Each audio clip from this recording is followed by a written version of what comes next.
I watch porn because my wife will not have sex with me.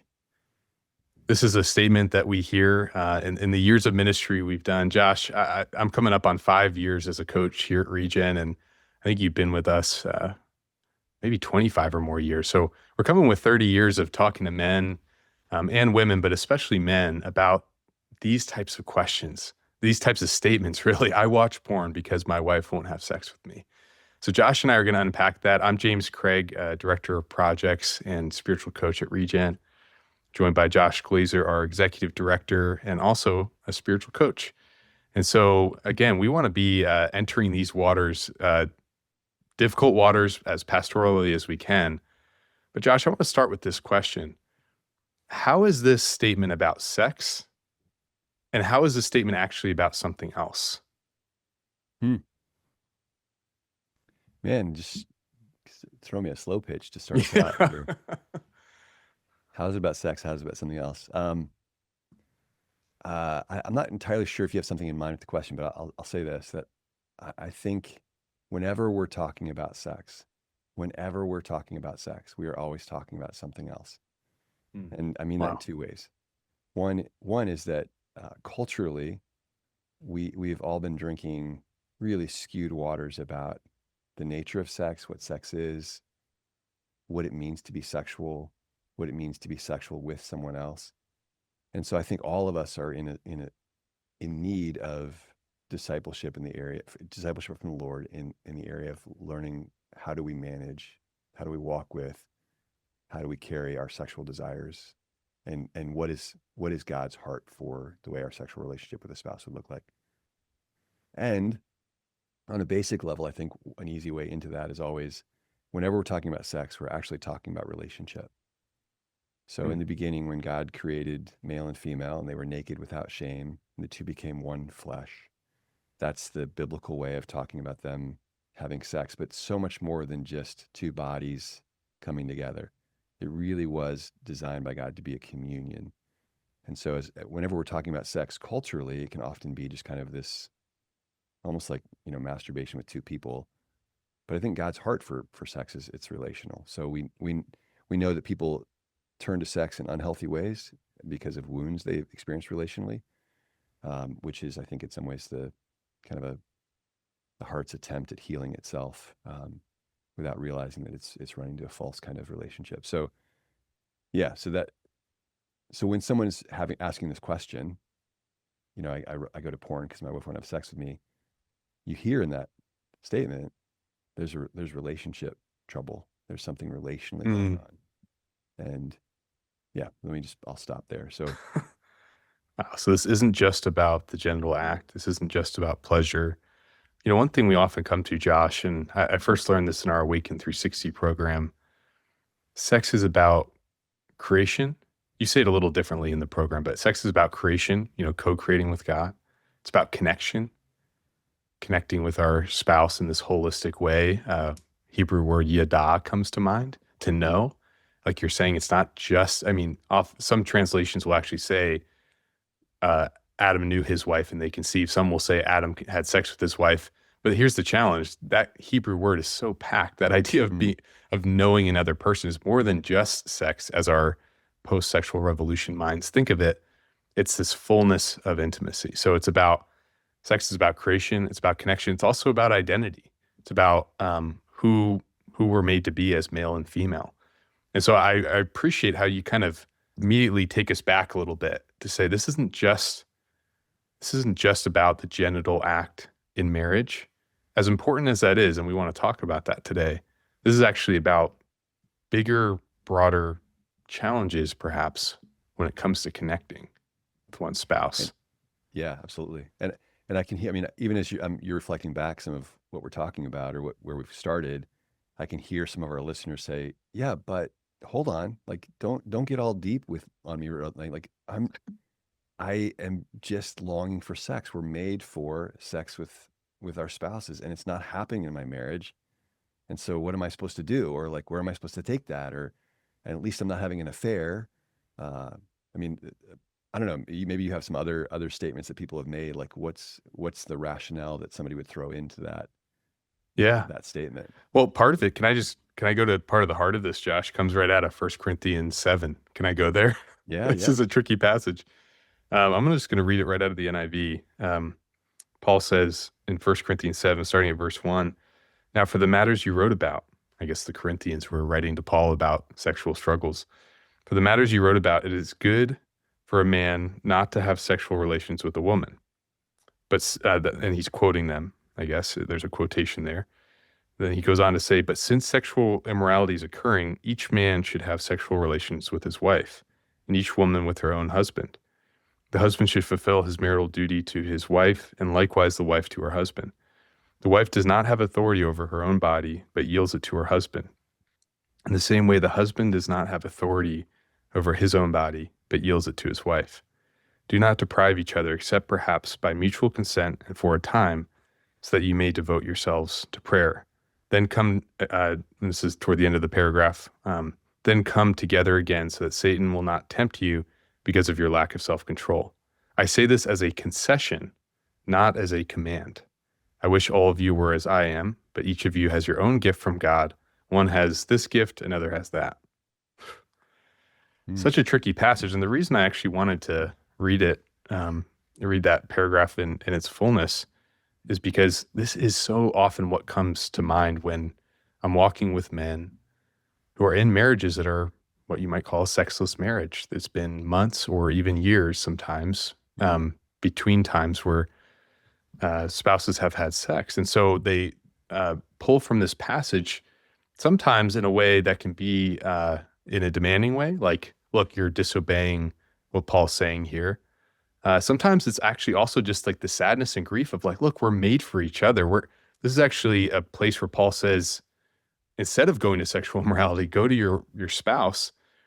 And yet, as you were saying, Josh, I think Paul would also agree with you that if sex is just about this physical release thing and just about the pleasure, of course it is pleasures involved, and that's a good gift from God. But if it's just about that, we might not actually be seeing our spouse. We might not be yadaing our spouse. We might not be knowing them in that holistic way. Any initial thoughts on this? Yeah, it's beautiful. It is a tricky passage. I've heard it used the same way. Interestingly, and I'm not pointing any fingers here, but interestingly, I think that usually when I've heard that passage quoted, it's by a man saying to his wife or wanting to say to his wife, like, look, Paul says you don't have authority over your own body. Like you're supposed to have sex with me. I I I want to just push back a little bit there and give a little context. First of all, I love that you ended with I say this is concession, not command. Paul is not laying out in 1 Corinthians 7 a vision for the ideal sexual relationship between husband and wife. Mm, He is talking about a husband and wife in a sexually addicted, sexually perverse culture, and making concession for them, I believe, to grow in Christ likeness. Not this is not the end. This is not the bar. This is meeting them where they are in this moment. And we can even look back at 1 Corinthians 6 to get a little bit more of his framework about sex. But secondly, the statement, the wife does not have authority over her own body, the husband does. That's the culture in Corinth. That's what everybody would have been like, yeah, we already know that. The mm, revolutionary part, the more instructive part of that statement was Paul saying the husband does not have authority over his own body, and mm. because the wife has authority over his body. That was if there's anything that stands out to that to the Corinth audience, it would have been that part. Like, wait, what? Like, so really the emphasis, I think it's fair to say the emphasis of Paul in that moment is husbands, you don't have the authority over your body. This is your body is to be laid down for your wife in the same way that you've always understood that her body is Mm. meant to be laid down for you. So I think it's just a It's helpful. little bit of a different reframe for husbands and wives. It doesn't answer all the questions of like, wait, Yeah. we're supposed to be coming together and it's been 6 months, it's been a year, it's been 2 years, it's been years and years. Like, what am I supposed to do with that? So, but I just want to point out, I guess, that in number one, uh, Paul is not answering all our questions about what this is supposed to look like, uh, and he is saying we're not to deprive each other. And so, uh, what do we do with that?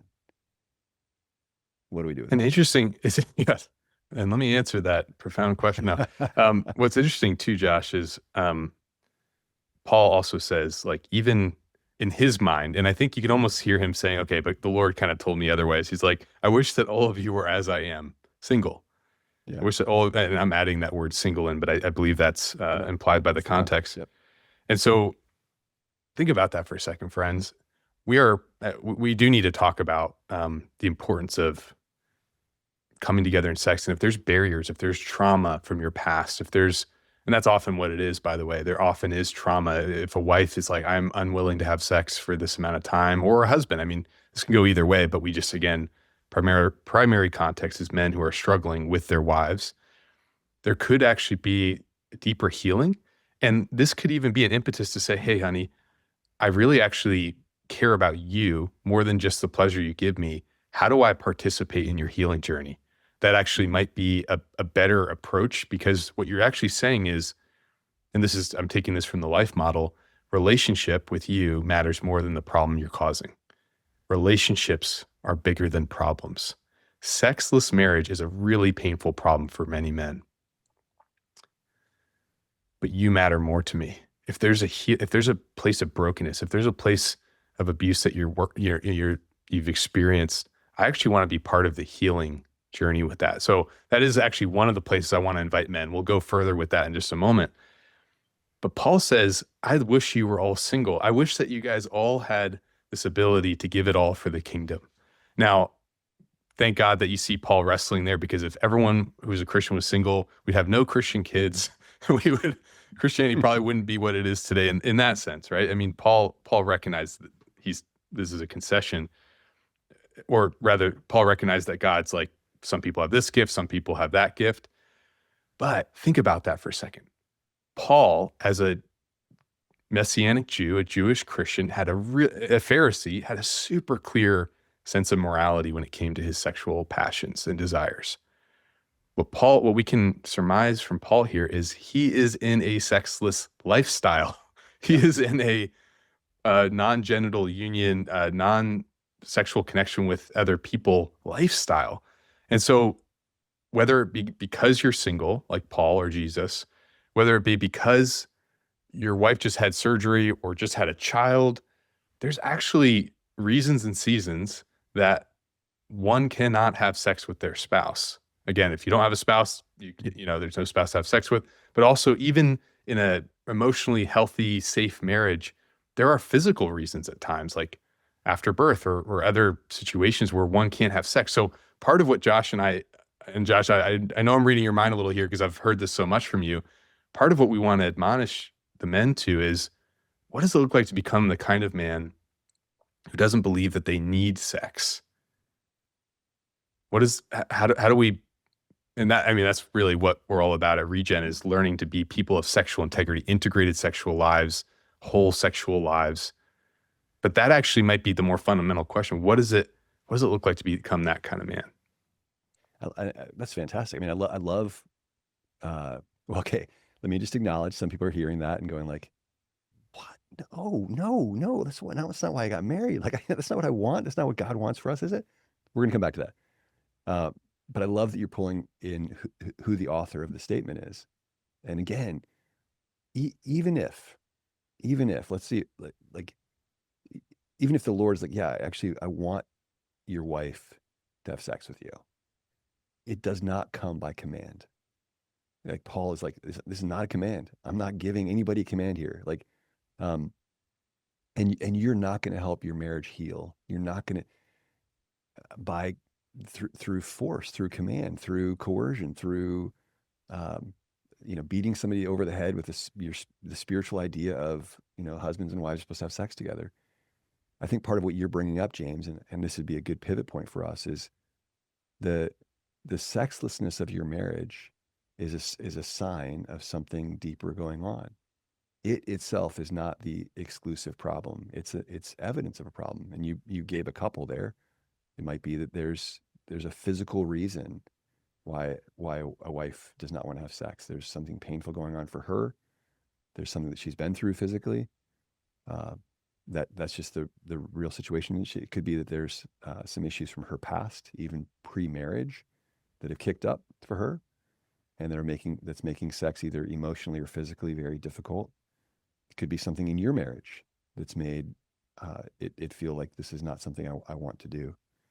And so where and how does a husband invite his wife towards healing? And this is tricky ground.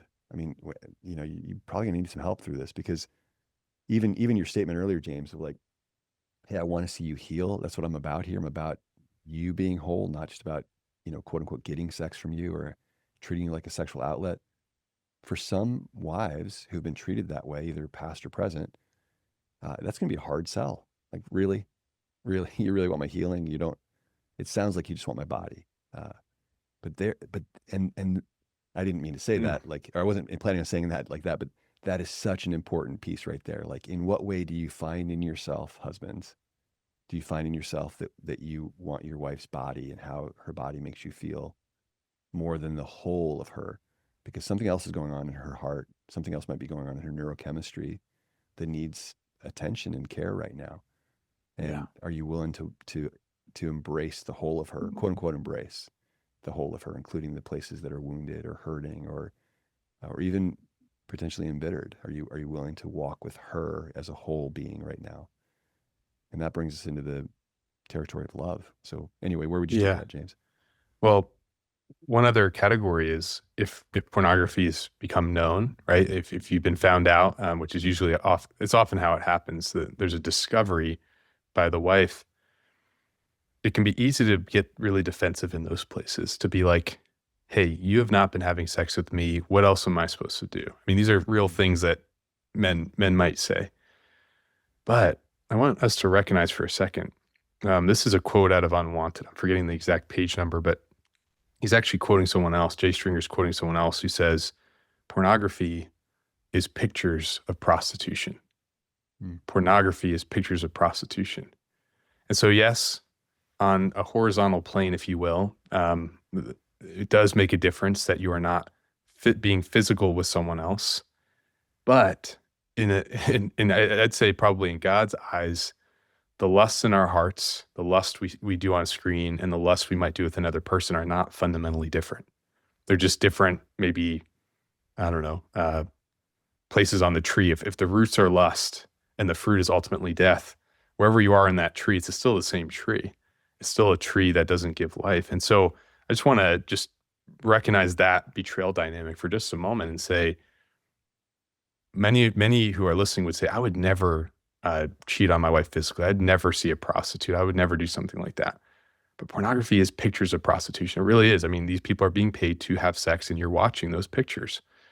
And Josh and I have been there ourselves. And so we recognize this with a humble heart to say, there isn't a utter fundamental difference. And this is not more fuel to say, therefore, we hope you never end up in a restored and sexual marriage, or, seeing your marriage restored and the sexual element restored. But if we can recognize some of the gravity of even quote unquote just pornography, it might actually give us a little bit more empathy to recognize these issues aren't just what we're doing with our eyes, so to speak. It's a deeper heart place that our wife Yeah. is recognizing in us. Yeah. In my experience, uh, it does seem that women have a more instinctive connection point between what we do with our eyes and where our hearts are than a lot of men do. Like that statement, I would never I would never cheat on you. I think a lot of women have a harder time, and I do think it tends to be more God's perspective on this, but have a harder time kind of going like, but you did. I mean, you're. How could you say that when you are actively looking at, choosing to uh, to engage sexually with these images of other women? Like, how am I supposed to feel about that? Like, so I think that's a growth curve. That's another just kind of indicator for men. Like, yeah, I need healing. I need to reconnect my own heart with how I am with my body and how I am with how I treat other people's bodies. Yeah. Mm. So it's hard ground, but maybe another way of saying it, James, would be this, that um, we need to recognize the places that we are. And this is, again, there's invitation here to grow. In what ways are we viewing our wife as an outlet for our sexual wants and desires, versus in what ways are we treating our wives as people to be loved, people to for whom that we are intended, designed to treat with dignity, to protect, to care for, to nurture. And that's part of why at the beginning of this podcast I said something about how we all need to grow in the area of sexuality, because we've been so trained by a pornographic culture. But like men and women too, do you have a vision of sex as something that is loving, that is self-giving, and not just kind of mutually taking from the other, mutually receiving from the other? Do you have a vision for sex as being something akin to a form of giving of yourself for the other person's good, not just their pleasure, but their good? And if not, I'm not pointing a finger at you. Like, it's an area where I'm still growing, but can we invite the Holy Spirit in there? Like, Lord, show me what, like, you've created me for love, and you've created sex to be a part of love. What? I'm not sure I have a vision for that. Help me to catch that, because I don't know that I do. Yeah, I think what we're beginning to invite you into is another thing that Paul said that is so fundamental to how we see our ministry. What does it look like as men to lay down our lives in love, the way Christ laid down his life for the church, as Paul talks about in Ephesians 5? So again, we want to recognize not all of you are even struggling with pornography. Maybe it's years ago that you struggled and you've done a ton of work to get to a healthy place with your sexuality, and still sex is not coming the way you had hoped or anticipated. You might be in a place where you are actively indulging, and there's a push pull thing of like, again, I blame my wife, so I use this as an outlet. But to all the men listening, we want to invite you into what the fruit of the Spirit in Galatians 5, just to keep pulling from Paul, just the Paul train today. One of the fruit of the Spirit after love, joy, and peace is patience, also translated long suffering, also translated forbearance. Think about that term, long suffering. To suffer long, not a fun term, not my favorite term. But part of what God is calling us into is, if Jesus is waiting for us, if Jesus is got this long view of the human heart, thank God. If he recognizes that even if we have a new heart in Christ, there's still old heart stuff at play. If we're looking to him for patience and all those things, how much more are we called to ask him for help to give us patience for our spouse? So I just want to bring up a couple ideas. Men, what would it look like to consider something drastic like fasting for your wife? Dedicate a day or multiple days or a meal every week or something, instead of eating, to pray for breakthrough in this area, to pray that God would give you a heart holy for her among women, and that God would give her a more and more healed heart. How loved might she even feel about that? I mean, whether or not you let her know, that's between you and the Lord. But what could it look like to actually contend as the man who's meant to lead in prayer, to lay down his life in part by leading in prayer? What could it look like to even introduce something like fasting? Which, by the way, if you're also struggling with sexual sin, Josh, I remember someone came up to you after you gave a talk one time, I think it was on fasting, and they were like, hey, you didn't mention how helpful fasting is for overcoming addiction. And you're like, yeah, like there's something about holding ourselves back from things that aren't inherently bad, food, right? Or, I mean, there are other forms of fasting, but especially thinking about food. What could it look like to actually deprive yourself intentionally of food, teaching yourself, man will not live on bread alone. I don't need sex the way our culture has taught me I need sex. And again, not to then let go of contending for your marriage, but actually to be contending in prayer and fasting or whatever for the coming together of you and your wife, for breakthrough in your own areas of struggle. But even if you're past some of those or have experienced a lot of healing, for your wife's areas of struggle, the things that, whether it's the remnants of the betrayal that she felt when she found out you were looking at porn, or whether it's past struggles in her own life, what could it look like to actually put that kind of like money where your mouth is and do an act of love like that? Mm-hmm. Yeah. I mean, you're getting into some graduate level kind of responses to it, but I think the heartbeat behind all of it includes a laying down of kind of the idolatry of sex, that somehow sex is the ultimate experience, and to go without it means I'm missing out. Now, I also want to be clear, like, God's heart is that marriages would be healthy, that the Yes. relationships between husbands and wives would be healthy and restored, and that sex is a part of that mutual Hmm. self-giving love that each can experience this from the other, and it's a beautiful, wonderful part of marriage. So to contend for it without demanding it, without insisting this is going to happen for me. Nobody wants to be in a situation where the marriage is wounded, or Yeah. someone's physical body is wounded in such a way that you're in a marriage and unable to have sex. But if you find yourself in a marriage like that, in what ways might you actually, can I walk just through, I just a few different kind of points. So if you're, I hope this adds a helpful reframe, but one is just that you hear us on the basic level that your wife, or your husband for that matter, is not just meant to be a sexual outlet for you. This is not God's heart. Sex is meant to be a subcategory of self-giving love in the context of the covenant between husband and wife. And so if you find yourself in a sexless marriage, then a couple thoughts. One is it's an indicator of some other problem: physical problem, an emotional problem, a relational problem. Are you willing to help foster healing Mm. in whatever area you can there, if possible, because as Yeah. much as it depends on you? Secondly, in what ways is your own kind of response to a spouse not having sex with you kicking up your own feelings of rejection, your Hmm. own feelings of being unwanted? That's a great opportunity to get after further healing for you. Like, oh wait, I mean, can I feel valuable? Can I feel lovable, even as an experience this rejection from my spouse? Can I find some of that? And you're going to need some other people in your life for that, but certainly press into Jesus for that. And guess what? Jesus, the bridegroom, knows what it's like to have a spouse who spurns him. And so there's some, he gets it, and he can help you to have a sense of solidity in yourself, which you'll need if you're going to love your spouse in that space. So much more we can say about that. Um, it's also, along with that, it's an opportunity for you to grow. It's an opportunity for you to grow in the virtue of love. And so, in what way might you view this season, however long it is, as an opportunity for you to grow in a Christ-like love that's willing to lay yourself down for the sake of your spouse? Fasting is one example of that. It's a willful choice to say, I'm going to lay down this desire for your sake, not so that I can have sex with you. You can tell Jesus that, like, Lord, I'm longing for sex. He gets it.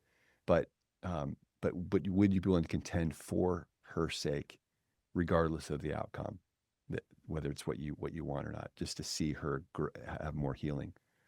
And then I think the other piece of that I hope you hear behind all of this is, like it or not, like when we go through suffering, and none of us want to go through suffering, whether in, being in a war-torn place, or poverty, or loss of job, or a sexless marriage, or fill in the blank, a kid who's injured, or whatever. Um, each of those opportunities, because of the cross, is an opportunity to grow in intimacy with Jesus. Mm. And I remember I used to, a woman who used to work with us, Kit, she would talk about how much her relationship with Jesus grew through times of suffering. And every time I Mm. hear her talk about it, I'd be like, oh, Kit, like, I believe what you're saying, and I don't want to have to go through what you're talking about in order to grow closer to Yeah. Jesus. But I think saints throughout the ages can testify that should suffering come, it can always be an opportunity to deepen intimacy with Jesus and to find life from him, regardless of your situations. Not find life from him so that your situation gets better. That would be great. We can pray for that. But also, even in situations that don't get better, to find that there's actually life and peace and joy, um, that exceeds what you can find in whatever it is that you're after. So there's lots of room here for something good, even through the hard. And just to be real with y'all, it is hard. I mean, it's just like finding satisfaction in Jesus can feel so elusive sometimes.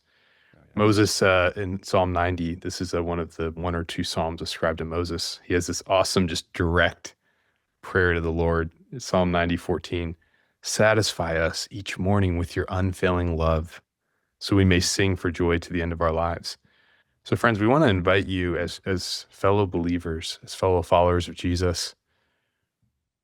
We're on a pilgrimage of satisfaction. And the world, the flesh, and the devil, this old system of being, this fallen world, points to all these things that give us maybe temporary satisfaction or even pseudo satisfaction, like a false satisfaction.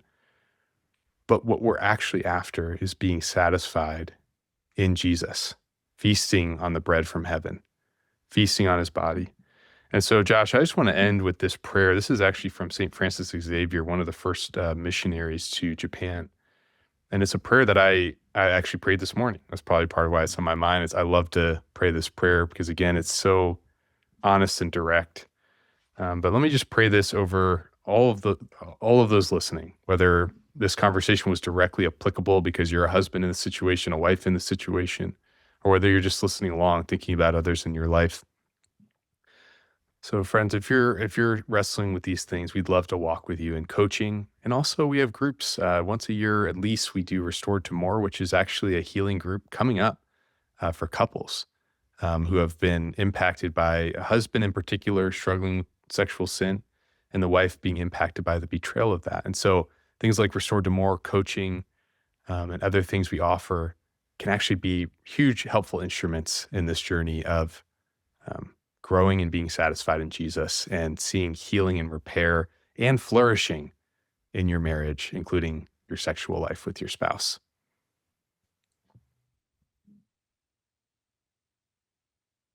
Prayer goes like this: "O God, grant that we may desire you, and desiring you, seek you, and seeking you, find you, and finding you, be satisfied in you forever." Pray all of this in Jesus' name. Amen.